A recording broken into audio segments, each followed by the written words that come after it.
पराग जी बहुत बड़े डायरेक्टर और बहुत टेक्निकली बहुत स्ट्रांग है, अच्छी फिल्में बनाते हैं भोजपुरी में। वो पप्पू यादव है, ये जौनपुर का है, आज ये बहुत बड़ा विलन बन गया है फिल्मों में और प्रमुख भी है ये तो जौनपुर में, बहुत ही अच्छा कलाकार है। पप्पू यादव को हम ही लाए थे, भैया हम साथ के, वो हमारे बहुत घनश्याम मिश्रा जी हैं, बहुत अच्छा। संतोष राम त्रिपाठी जी बहुत अच्छे हैं, इनको तो आप लोग सब जान ही रहे हैं, एक ही पीस है ये आपकी अभी हमसे भैया बैंकॉक में भी मिले थे। इसको माल बना के ऊपर वाला तो ऊंचाइया तोड़ दिया कि चला दूसरा माल अब बनेगा, एक का माल भाई, एक का पीस है ये, अलग है। काफी लोग के जमीन को पैकअप हो गया क्या? गाना कर रहे थे?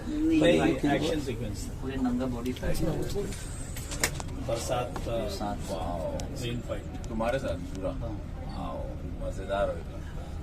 कैमरामैन कौन है? प्रिंस।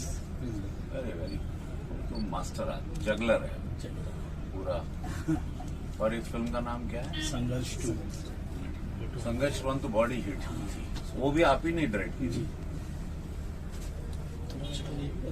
इसका फाइट हम लोग समुद्र में थाईलैंड में, बैंकॉक में 4 फाइट किया इसकी और ये सब समुद्र में चलाया हूँ मैं गाड़ी, पूरा पूरा रिस्की था, कभी चलाया नहीं लेकिन चला लिया, खूब चलाया।